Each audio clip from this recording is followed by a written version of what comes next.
देखो बच्चों, कठिन सवाल आसान जवाब। क्योंकि गणित हुआ आसान रे बच्चों, गणित हुआ आसान। अंकों का है खेल निराला, जोड़ घटाओं ने क्या कर डाला। क्योंकि गणित हुआ आसान रे बच्चों, गणित हुआ आसान। शून्य का है खेल अजब, अंकों के संग करे गजब। कभी अंकों को शून्य बनाता या अंकों का मान बढ़ाता। क्योंकि गणित हुआ आसान रे बच्चों, गणित हुआ आसान।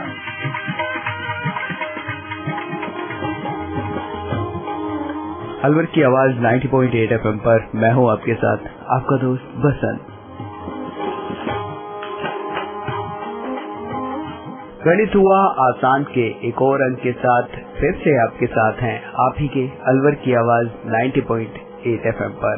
और आज गणित को आसान करने के लिए एक बार फिर से हमारे साथ में हैं IIT अलवर की असिस्टेंट प्रोफेसर अर्चना शर्मा, जो कि हमें बताएंगी यूक्लिड की ज्योमेट्री के बारे में, यानी कि यूक्लिड की ज्यामिति क्या है।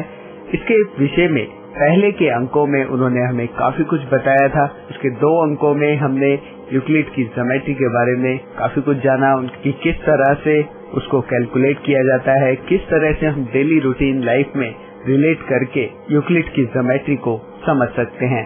अगर रोज की दिनचर्या की अगर हम बात करें तो कहीं ना कहीं हम गणित का इस्तेमाल जरूर करते हैं। ज्यामिति का इस्तेमाल कहाँ करते हैं, यूक्लिड की ज्योमेट्री क्या कहती है, उसके सिद्धांत क्या है, काफी कुछ हमने जाना। लेकिन आज इसके तीसरे अंक में हमें क्या बताने जा रही हैं, तो चलिए जानते हैं आप ही के अलवर की आवाज 90.8 FM पर गणित हुआ आसान के आज के इस अंक में। साथ में है हमारे कुछ कम्युनिटी स्टूडेंट।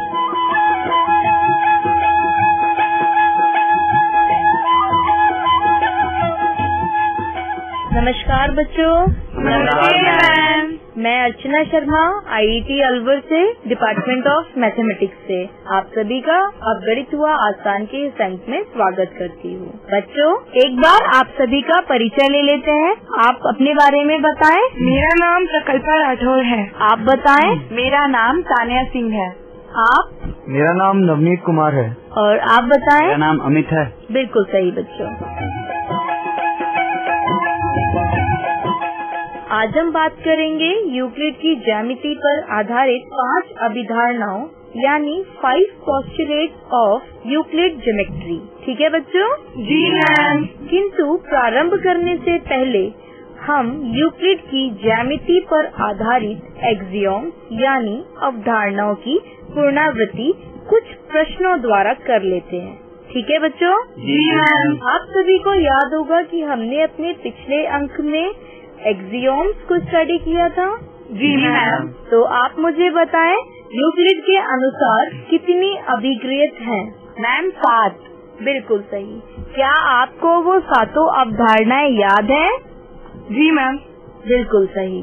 ठीक है बच्चों, तो बताएं प्रकल्पा, यूक्लिड की दूसरी अवधारणा का कथन क्या है? दूसरी अवधारणा का कथन बताएं। अगर बराबरों को बराबरों में जोड़ा जाए तो उसका कोण भी बराबर होता है। बिल्कुल सही, बहुत अच्छे, आपको याद है, ये बहुत अच्छी बात है। तो बच्चों, यूक्लिड के अनुसार यदि 2 वृत्त बराबर हैं तो उनकी त्रिज्याएं भी बराबर होंगी। यह कथन सत्य है या असत्य? बताएं। मैम शायद ये मुझे समझ में नहीं आ रहा है। हो सकता है कि ये मैम सही हो, लेकिन फिर भी मैं इसकी व्याख्या नहीं कर पा रहा हूँ। ओके, कोई बात नहीं।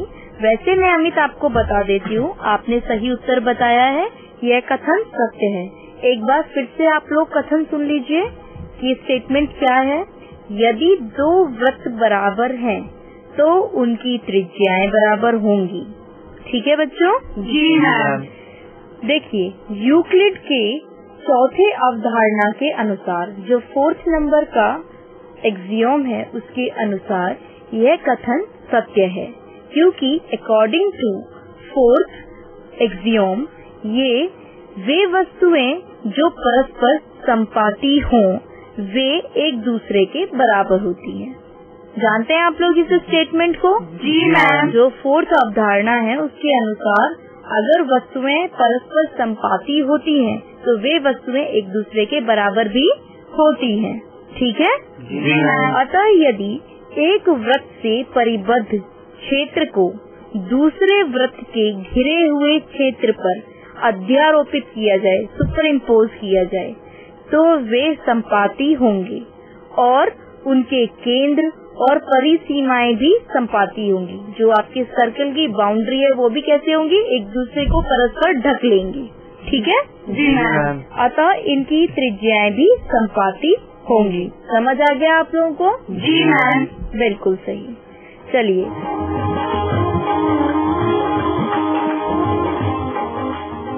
अब मैं आपसे दूसरा प्रश्न पूछती हूँ।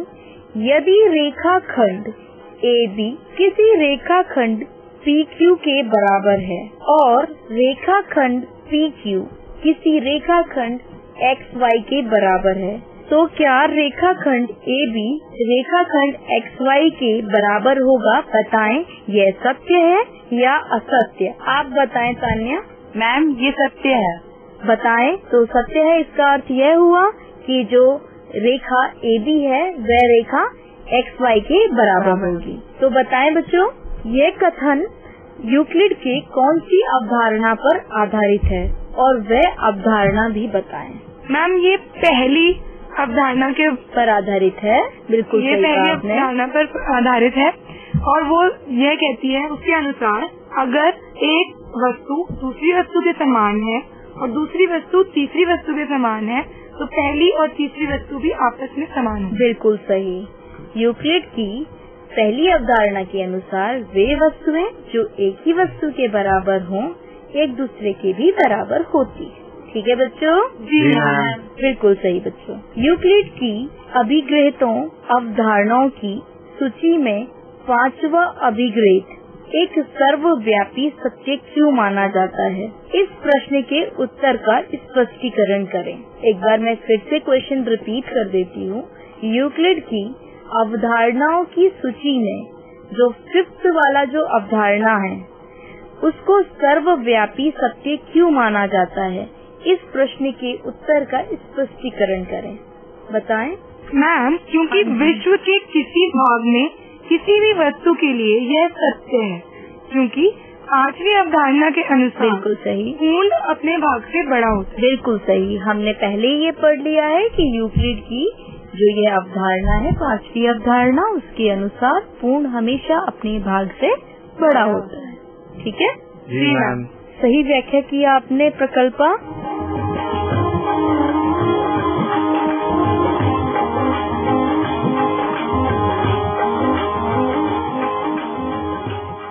आगे अंक में और भी प्रश्न मैं पूछती रहूंगी। फिलहाल अब हम अपने अंक के सबसे महत्वपूर्ण टॉपिक की ओर बढ़ते हैं।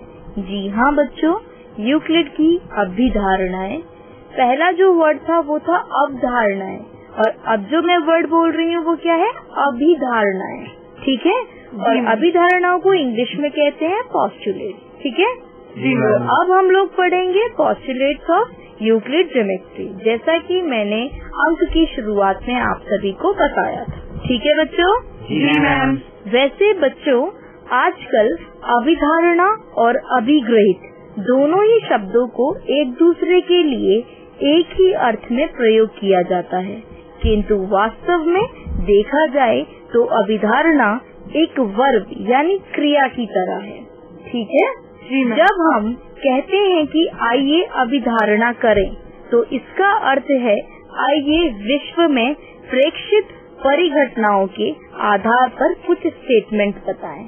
ठीक है बच्चों? जी मैम। यानी कि अभिधारणा किसकी तरह है? क्रिया की तरह है। ठीक है बच्चों? जी मैम। तो आइए यूक्लिड की 5 अभिधारणाओं की चर्चा करें, जिसमें सबसे पहले हम लोग पढ़ेंगे पहली अभिधारणा। तो पहली अभिधारणा के अनुसार एक बिंदु से एक अन्य बिंदु तक एक सीधी रेखा खींची जा सकती है। ठीक है। मैं एक बार फिर से रिपीट कर देती हूँ। यूक्लिड की पहली अभिधारणा के अनुसार एक बिंदु से अन्य बिंदु तक एक सीधी रेखा खींची जा सकती है। ठीक है बच्चों? जी मैम। इसका अर्थ है कि दो भिन्न बिंदुओं से होकर कम से कम एक रेखा अवश्य खींची जा सकती है, परंतु इससे यह ज्ञात नहीं होता कि ऐसी एक से अधिक सीधी रेखा नहीं हो सकती। ये हम कैसे ज्ञात करें कि एक ही होगी, ठीक है? परंतु यूक्लिड ने हर बार अपनी कल्पना के आधार पर कहा कि दो भिन्न बिंदुओं से एक यूनिक रेखा ही खींची जा सकती है, यानी एक अद्वितीय रेखा ही खींची जा सकती है, ठीक है? जी मैम। यदि हम पेज पर दो बिंदु P और Q अंकित करें, ठीक है बच्चों? जी मैम। तो P से Q तक जाने वाली रेखा कितनी होंगी? एक ही होगी और रेखा PQ कहलाएगी, ठीक है?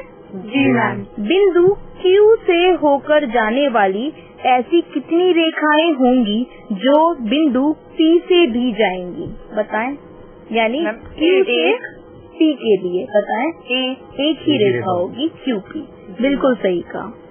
अच्छा बताओ, एक बिंदु से कितनी रेखाएं खींची जा सकती है? मैम बहुत सारी, इनफाइनाइट। बिल्कुल सही, बहुत सही कहा आपने। चलिए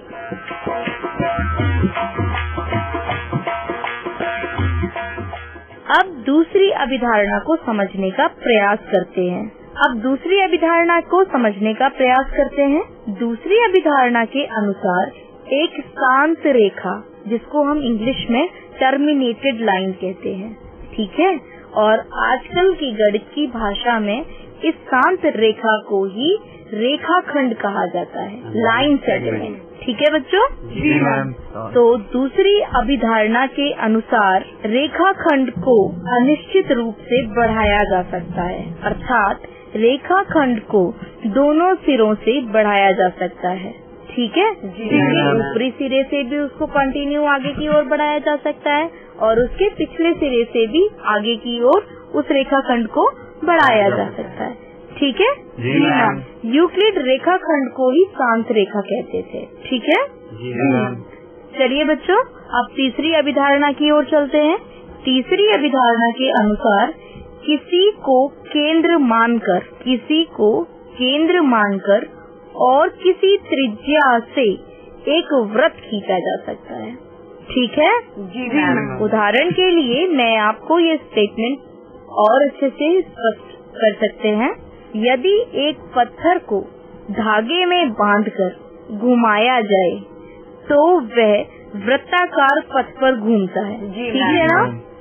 और उस पत्थर को उस वृत्त का केंद्र कह सकते हैं और उस धागे को उस वृत्त की त्रिज्या, ठीक है बच्चों? जी मैम। चलिए, क्या आप कोई और उदाहरण बता सकते हैं? जी मैम। मैम, घड़ी की सुई त्रिज्या का काम करेगी?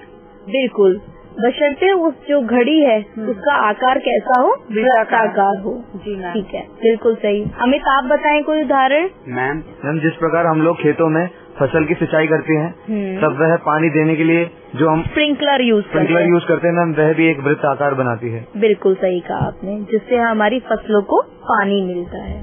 बिल्कुल सही। और बताएं? फैन होती है ऊपर, बिल्कुल वो घूमती है, तो मैम वो भी तो वृत्ताकार पथ पर ही घूमती है। बिल्कुल सही। और जो उसकी जो पंखड़ी होती है वह त्रिज्या का ही काम करती है। अब बात करते हैं अभिधारणा 4 की, ठीक है?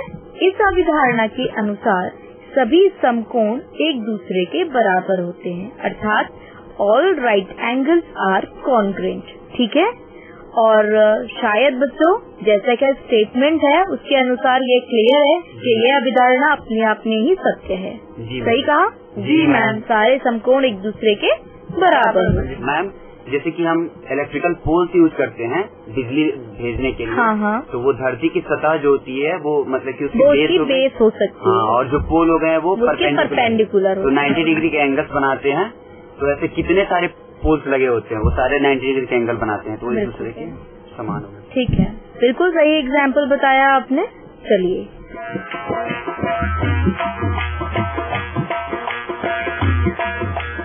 अब बात करते हैं अभिधारणा 5 यानी 5वीं अभिधारणा। यह अभिधारणा बाकी सारी अभिधारणाओं से थोड़ी सी भिन्न है, ठीक है बच्चों? जी मैम। तो यदि एक सीधी रेखा दो सीधी रेखाओं पर गिरकर, यदि एक सीधी रेखा दो सीधी रेखाओं पर गिरकर अपने एक ही ओर अंतः कोण इस प्रकार बनाए कि इन दोनों कोणों का योग मिलकर 180 डिग्री से कम हो, तो वे दोनों सीधी रेखाएं अनिश्चित रूप से बढ़ाए जाने पर उसी ओर मिलती हैं, जिस ओर यह योग दो समकोणों से कम होता है। मैं अवधारणा को एक बार फिर से दोहरा देती हूँ। यदि एक सीधी रेखा आप मान लीजिए, अपने अपने पेपर पेन ले लीजिए और लिखना शुरू करिए। एक सीधी रेखा PQ है, ठीक है बच्चों। यदि वह सीधी रेखा दो सीधी रेखाओं पर गिरकर, दो सीधी रेखाएं हैं AB और CD, ठीक है। AB और CD रेखाएं दोनों असमांतर रेखाएं हैं, दोनों समांतर नहीं है, ठीक है। तो एक सीधी रेखा इन दोनों सीधी रेखाओं पर गिरकर अपने एक ही ओर दो अंतः कोण इस प्रकार बनाए कि दोनों कोणों का योग मिलकर 180 डिग्री से कम हो, तो वे दोनों सीधी रेखाएं अनिश्चित रूप से बढ़ाए जाने पर उसी ओर मिलती हैं, जिस ओर यह योग दो समकोणों से कम होता है, ठीक है। ये आप अच्छे से जानते हैं कि 180 डिग्री से तो कम होगा ही, जो अंतः कोण होंगे वो 180 डिग्री से कम होंगे या नहीं होंगे, ठीक है, क्योंकि 180 डिग्री होने पर वह एक स्ट्रेट लाइन बन जाएगी, ठीक है। और हम क्या कर रहे हैं, केवल अंतः कोण ले रहे हैं, हम सारे पूरे कोण डिस्कस नहीं कर रहे हैं, ठीक है। अब उसी ओर हम बढ़ाएंगे उन दोनों रेखाओं को, तो वो दोनों रेखाएं कैसी होंगी आगे, दोनों एक दूसरे को प्रतिच्छेद करेंगी, बिल्कुल सही, ठीक है बच्चों। जी मैम। ये पांचों अभिधारणाओं को केवल देखने मात्र से हमें ये स्पष्टतः पता चल जाएगा कि अन्य अभिधारणाओं की तुलना में अभिधारणा 5 कुछ अधिक जटिल है, ऐसा है ना। जी पहले चारों स्टेटमेंट अपने आप में ही सत्य थे, है ना। जी मैम। दूसरी ओर 1 से 4 अभिधारणाएं इतनी सरल और स्पष्ट हैं कि उन्हें स्वयं सिद्ध सत्य के रूप में लिया गया, ठीक है। जी मैम। ठीक, परंतु इन्हें सिद्ध करना संभव नहीं है। यूक्लिड ने अपनी अभिधारणाएं और अभिग्रहितों को देने के बाद इनका प्रयोग अन्य परिणामों को सिद्ध करने में भी किया। जिन परिणामों को सिद्ध किया वे प्रमेय कहलाती हैं, यानी थ्योरम्स, ठीक है। जी मैम। अब मैं आपसे एक कथन है उसको डिस्कस करना चाहूंगी यहाँ पर। क्या यूक्लिड की 5वीं अभिधारणा से समांतर रेखाओं के अस्तित्व का औचित्य निर्धारित होता है? मैं एक बार अपने प्रश्न को फिर से दोहरा देती हूँ। क्या यूक्लिड की 5वीं अभिधारणा से समांतर रेखाओं के अस्तित्व का औचित्य निर्धारित होता है? क्या आप इसे समझा सकते हैं? नहीं मैम, आप ही समझा दो। ठीक है, मैं आप लोगों को समझाती हूँ। यदि कोई सरल रेखा L, हमने एक सरल रेखा ले ली, उसका नाम क्या है? L। दो सरल रेखाओं M और N पर पड़ती है, जैसा कि अभी हमने अपनी 5वीं अभिधारणा में सीखा था, ठीक है बच्चों? जी मैम। M और N पर पड़ती हो कि L की एक ओर के अंत्य कोणों का योग दो समकोण हो। इसका अर्थ क्या है? पहले तो 180 डिग्री से कम था, अब टोटल 180 डिग्री के बराबर हो। तो यूक्लिड के 5वें अभिग्रहित के अनुसार यह रेखा L के इस ओर नहीं मिलेगी। ऐसा ही कहा गया है ना बच्चों? जी मैम। क्योंकि हम जानते हैं 5वें अभिग्रहित के अनुसार जिस ओर अंत्य कोणों का योग 180 डिग्री से कम होता है, उसी ओर रेखाएं एक दूसरे को प्रतिच्छेद करती हैं। यदि वह योग 180 डिग्री हो तो वे दोनों रेखाएं एक दूसरे को प्रतिच्छेद नहीं करेंगी। सही है ना बच्चों? जी मैम। अतः अब आप जानते हैं कि रेखा L की दूसरी ओर के अंत्य कोणों का योग भी 180 डिग्री होगा, क्योंकि जब तरफ बाईं ओर 180 डिग्री है तो दाईं ओर भी 180 डिग्री होगा। अतः दूसरी ओर भी रेखाएं एक दूसरे से नहीं मिलेंगी। ठीक है बच्चों? जी मैम। अतः रेखा M व N कभी नहीं मिलेंगे और वे नेचर में कैसे होंगे? पैरेलल होंगे, यानी समांतर होंगे। ठीक है बच्चों? जी मैम। तो आज आपको अच्छे से अभिधारणाएं समझ में आई? जी मैम। कुल कितनी अभिधारणाएं हमने आज पढ़ी हैं? 5। आप सभी इन सबका फिर से अभ्यास करेंगे? जी मैम। तब तक के लिए नमस्कार। नमस्ते मैम।